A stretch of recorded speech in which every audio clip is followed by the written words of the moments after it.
Paul of IPFW. Again, we'll begin with an opening statement from Coach, then we'll have questions for the players only, and we'll dismiss them and then have questions for Coach Paul. Coach, an opening statement, please. Well, obviously, it seems like we've been down this road before.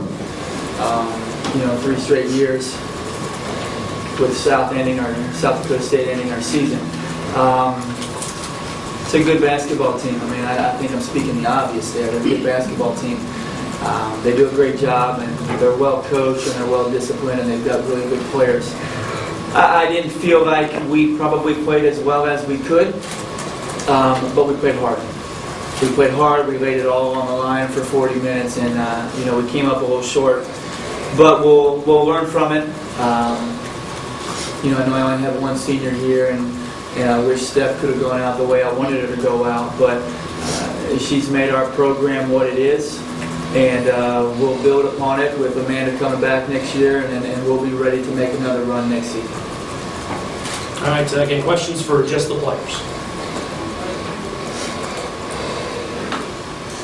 Stephanie, does it get old sort of walking into a hornet's nest here, having to walk into a place where SSU has so much fan support and sort of going up against that as well as a very good basketball team?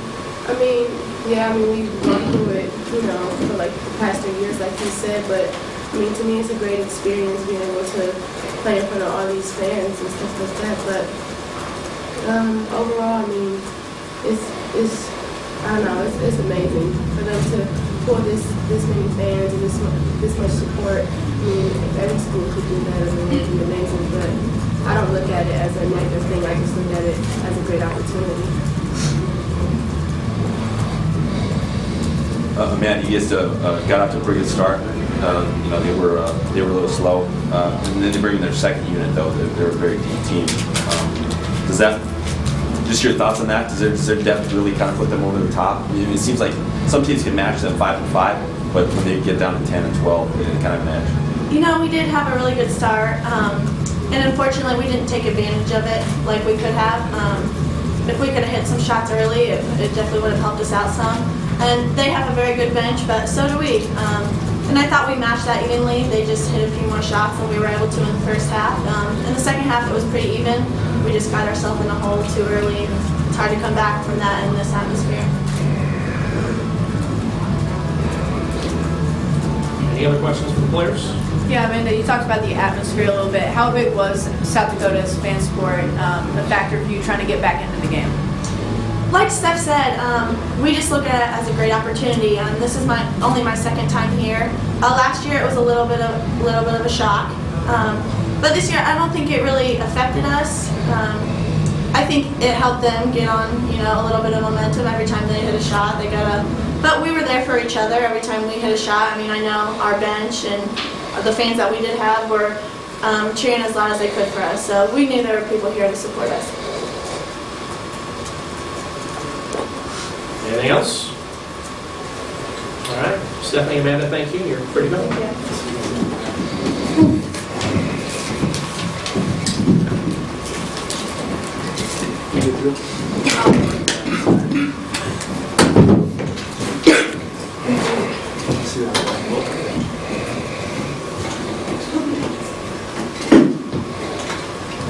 All right, now we'll direct questions towards Coach Chris Paul.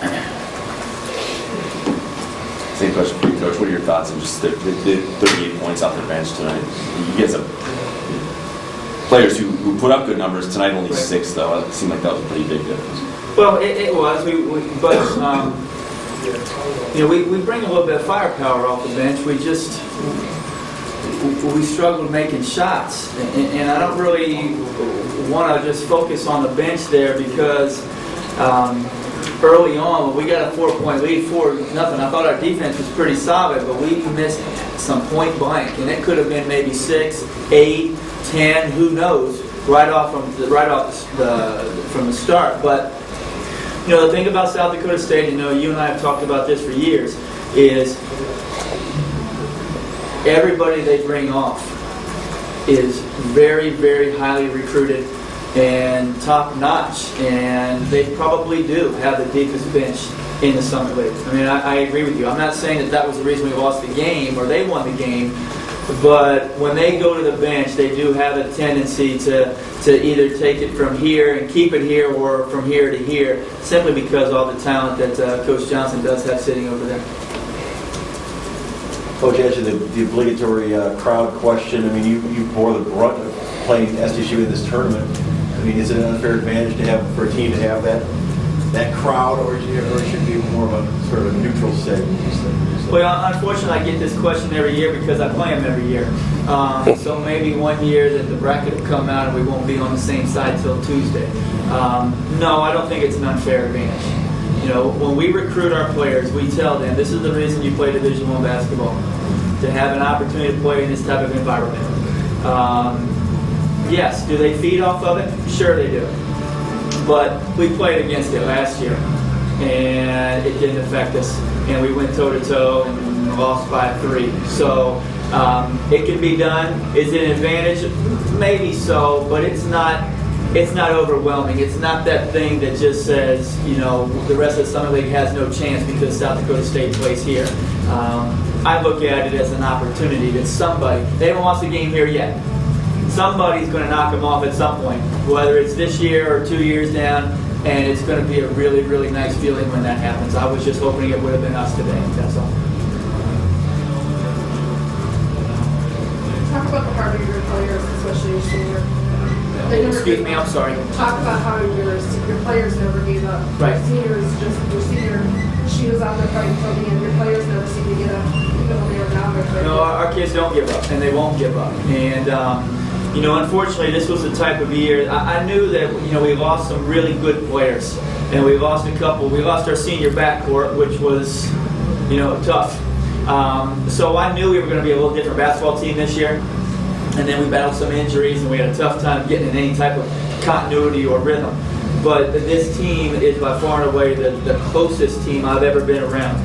You come to practice or you come to shoot around, and you would think that they were 30-0 because they love each other, they play hard for each other, and they lay it all on the line every night. And I couldn't be prouder of that. You know, I know being a relatively new program, I know you're going to have some ups and some downs. But I do know that the core of people that we have here at IPFW, I wouldn't trade for anybody. So this core is going to learn from it. They're going to come back stronger next year. Our recruiting class next year I'm really excited about, and we'll be back. We'll be back, and you know, I don't want to say it because I've been very vocal about wanting to play South Dakota State. It seems to be karma because I've said it and I keep getting them. But you know, I would like the opportunity again. I'd like to play them again in this environment, and just you know, because they're the best.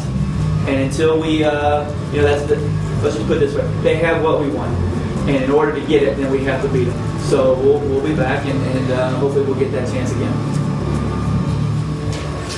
Anything else for Coach Paul? All right, thanks, Coach. All right, thanks.